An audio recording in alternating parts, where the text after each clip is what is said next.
Hello, I'm Kate Jones. In this excerpt from a longer interview featuring Iris November and daughters Anita Hollander and the Reverend Rachel Hollander, they recount the sudden passing of her husband, their father, and what they all went through in the difficult aftermath. And they also talk about fond remembrances and the immense gratitude they have for their lives and for each other.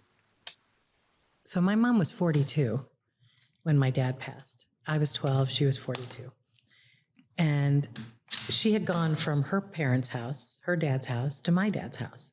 That's not saying she wasn't accomplished. She was very accomplished. She went to school, she had degrees. However, she was also a mom. And when my dad was gone, she'd never written a check. We needed a new refrigerator. She freaked out. How do you buy a refrigerator? A new car. Oh my God. A new car. And then the camper, my dad had bought this. Yes. My dad had achieved the dream of his life. He'd bought this camper, and she now had to learn how to drive it. It was a motorhome, yeah. I took off every stop sign as I went by. I'm in the passenger side. She's going, oh my God, the mirrors are going to take off the stop sign. I'm like, you're fine. No, they're going to. I'm like, you're fine. I'm looking. But there were these things that she had to do. Plus, she had two daughters in college, one in high school, and little fragile me at 12, who wasn't telling her anything that was going on in my head. I was already deeply aware of the depression and deeply haunted and not saying anything to anybody. So we had all this going on, and she was carrying all of this. Talk about that. Do I have to? No. Thank you. But it was a lot. It was a lot. He was a rock of a human being. He was like the cornerstone of our family. I think I can say that confidently. I mean, I was 12, so he was my cornerstone. And the absence of him was like a huge gaping abyss. I called it my umbrella. He was our umbrella. He just took care of all of us. And he died of a heart attack at the tennis court. So we weren't prepared. Totally not. So sudden like that. Suddenness of death. My mom died after a couple of years of illness and a couple of weeks of dying. But he went to play tennis, and the next thing I knew, I was called by the hospital, and he was gone. So consequently, what happened to the girls was shocking, but they also each became sick. Yeah. The first one was a month after Dad died. Celia got spinal meningitis in college, and we almost lost her. And then Lisa got erythema nodosum, whatever that was. And then Anita got cancer, and Rachel had a nervous break. She ended up in a psychiatric hospital in New York. And when I look at my life, God bless me, I am blessed because I have I shouldn't even say it, but I have the 4 girls. And each time there was some moment in my life when I was not going to have them. And you got pneumonia. Oh, yeah. Well, that was a gift. I needed pneumonia. I needed pneumonia so I could go to bed. She got pneumonia, and I think I was still either in junior high or high school, but I learned years later that my 3 older sisters were having a conversation about what are we going to do with Rachel if Mom succumbs to pneumonia. Here I was, 12, 13, 14, I was afraid to leave the house because every time I left the house, somebody got deathly ill. It was a terrible time for all of us. And I did keep journals. You know, I'm a writer kind of person. So I look back at my journals, and I must tell everybody, keep journals. And the reason I say this is when you read the words that you wrote at the moment you wrote them, it's different from writing years later and saying, I remember when I was 15 and blah, blah, blah, blah, blah. And I want to tell one that I love to tell because the girls love it. I was 15 and a half when we started at Anshe Chesed Temple because my dad knew my mother was dying and we needed a rabbi. So he joined, at that time it was Euclid Avenue Temple, but with Anshe Chesed. The very first service that we attended was a Hanukkah service. I was 15 and a half. I noticed this good-looking guy, and I didn't think much of it. And afterwards, we were introduced, and he was introduced to me. He became my husband. So my whole life began at 15 and a half, at Temple. He, of course, was 22 years old. So we won't go there. Well, he thought she was 22 because she looked like a Lammerman. My family felt that I was safer with him than with a 18-year-old horny guy. Yes. They behaved. I didn't know my mom was dying, by the way. I thought she was ill, but I didn't know. It was in June or July. She died in August. I was in 10th grade then. He, of course, was in law school. But I came home and my mother said to me, I got flowers from my son-in-law.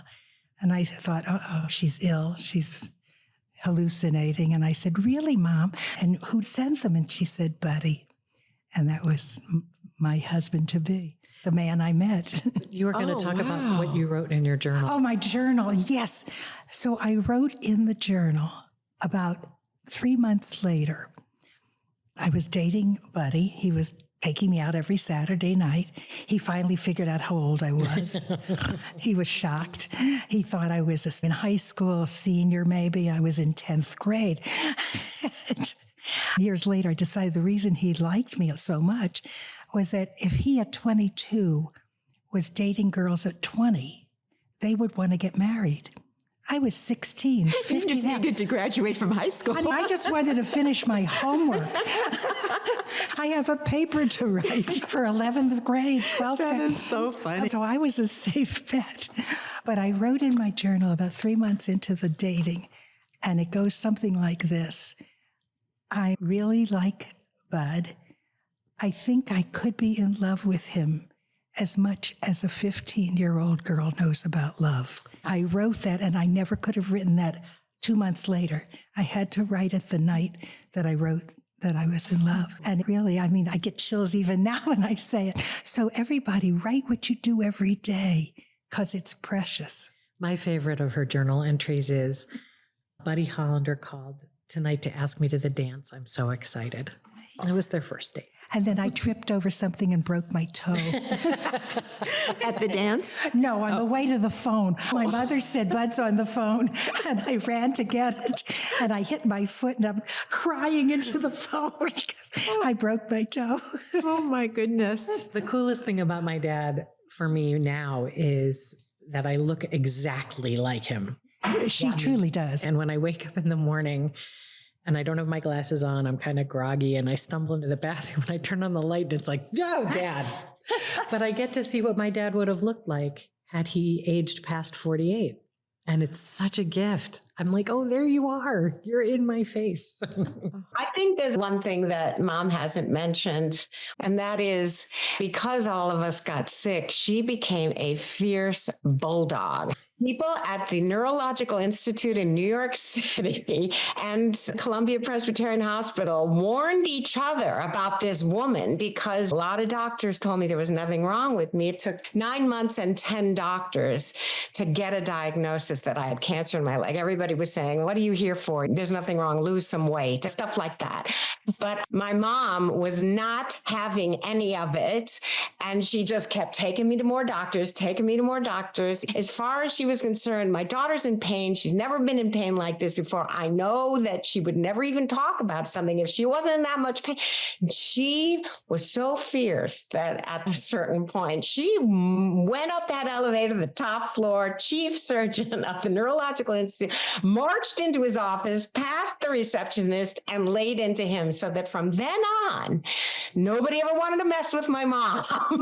Thank you. Yes, that's true. And you also did it for Celia when she had spinal meningitis. Oh my God. Yeah. Yeah. Check her. If nothing came out of all of the pain and the sorrow and the loss, it was that Mom was fierce, really fierce. I just want to say it started right away. It did. It was a month after Dad died. Well, no, for me, it was the week after I just started 7th grade at Byron Junior High School, which some people say is called Shaker Middle School, but I refuse. It's Byron Junior High School. And I just started 7th grade, and my homeroom teacher, I will not say her name, but my homeroom teacher was having us fill out the census cards. You know, we had to do those census cards, and I didn't know my dad's work address. So I was like, I don't know. And she said, well, go home and get his work address and then bring it back. And that night he died. So I didn't go back to school the next day. It was a Wednesday. Friday was the funeral. So I walked back into school on Monday, barely. I mean, I got halfway down the street, came back home. My mom dragged me to school. I walked into homeroom, and this woman walked down the aisle with the census card, put it on my desk, and said, just draw a line through your dad's name and write deceased. Oh my gosh. And I got up, walked out of the room, walked to the counselor's office. God bless Miss Kay Brower. May her name be for a blessing. And I told her what happened, and I just sat in a chair and cried. And she called my mom, and my mom came down. Yes. Had a moment with my homeroom teacher. And the next day when I showed up for school, I said, do I still have to? She said, it's all taken care of. So it started days after. Well, that's what's so remarkable, because I was basically not shy, but quiet. Yeah. I hardly raised my voice. I didn't swear. I started to swear the day that Dad died. I swore like a sailor. You had a lot to swear about. Honestly, I didn't know where the words were coming from, because I wouldn't even let you guys swear at home. You could swear outside, but you couldn't swear in the house. Oh my God, I was terrible. But that's what happened. And yeah, I became a lioness. That's what I call it. I was a lioness. Yeah. Now that I'm thinking about it, in second grade, when I got a C in science, the only C I'd ever gotten, and the vice principal had said to me, you're probably never going to do better than a C, because you're just average, she told me. I went home and told Mom, don't worry, I'm just average. She marched me right back to school. So she was a fierce mama lion from way back. True. But she was this charming woman. Yeah, any social situation, charming, beautiful, until it crossed the line. At 8 years old, when I got that report card and got that little message from the vice principal, she marched me into her office and said, don't you ever tell my daughter what she can't do. She died shortly after. It wasn't my fault. From then on, and you got to understand that the time went by when I was thought to be a klutz. I was thought to be not very bright. I ended up being an honors student. Months after that little event of I'm not smart enough, I got a professional job. Nobody else at Mercer School was doing professional theater in second grade. Nobody. And so she taught me that nobody tells you that stuff. I'm getting cancer, losing my hair, losing my leg. It was like I'd already had so much of my training from my mom. All the loss she suffered didn't really make her into that mighty, fierce human being, but she had that tool inside her, which she used very carefully.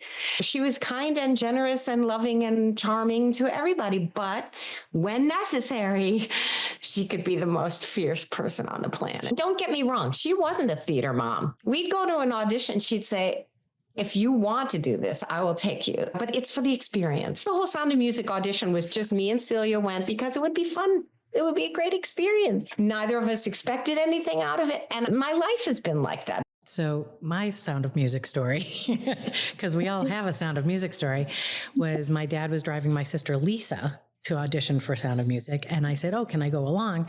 So I'm sitting in the car and he's driving and he said, so what are you singing for your audition? And I said, oh, I'm not trying out. Lisa's trying out. And he goes, we're going to a Sound of Music audition. You're trying out. What are you going to sing? So I sang You Are My Sunshine because I didn't have anything prepared. And Lisa and I both got cast. She was Louisa. I was Brigida. And then the next year I was upgraded to Louisa at a different production. The one thing I used to tell them, because it hurts when you audition and you think you've done a good job and then they pass you over. I always say it's not that you did a bad audition. It's just that they were looking for something else. And it's not your fault. It's their choice. Yeah. I would have picked you, of course. But it's a way of looking at rejection. It's not rejection. It's a different choice. Absolutely. And it's all part of us creating our reality, creating great lives. And the cards you've been dealt have not always been the best. And so grateful because of what we have had and what we do have. Yeah. We are incredibly blessed with amazing lives. I have wonderful nieces and nephews and grandnieces and nephews. And I had a wonderful pup that was my companion. When did Maddie pass on? Maddie passed 2 years ago, February. And as I like to tell people, she was the healthiest relationship I've ever had with a being that I shared a bed with. She was my best pal and my best companion. However, we talk about these stories and some of them sound horrific, and yet we have been so blessed with so much, and I'm going to use the P word, so much privilege in our lives to have grown up the way we did, to have been able to go to college, to have been able to have each other. We are so, so, so lucky. So even amidst like the horror stories, our horror stories in the grand perspective, not so horror story. And you talk about gratitude a lot. I talk about gratitude a lot. I do.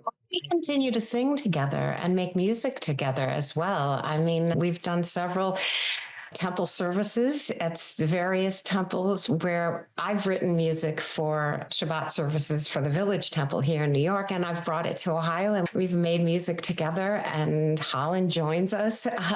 But a shout out to Lisa and Celia, who are not on this interview. Lisa, who became a lawyer, which was one part of my dad's life that, thank God, she was the one who latched onto that. And she's the one who has provided grandsons, sons and grandsons. These are things that are foreign to us. And Celia plays every musical instrument ever made, and has continued to astound us with what she does with music. And her beautiful late husband, Charlie, they helped me so much when I was doing my writing.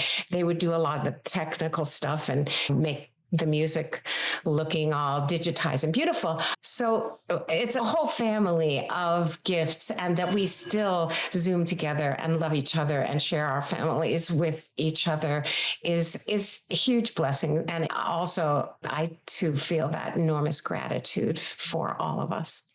I like to say that life is a pilgrimage, and our lives have each been these fascinating pilgrimages, and where they've led us and where we've gone to, and how sometimes our paths have crossed over each other and sometimes our paths have gone in completely different directions. But it's always this pilgrimage experience of life. Yeah, we have one motto that I love to say, that if you help one person, you help many, like a ripple in a pond. So whether it's money or a gift of yourself or a song you've written, it goes on to spread out like a ripple in a pond. That's beautiful. For more, please check out the other 5 excerpts, or if you have the time, the full hour-plus episode. It's quite an extraordinary conversation. Thank you for listening to Everyday Creation.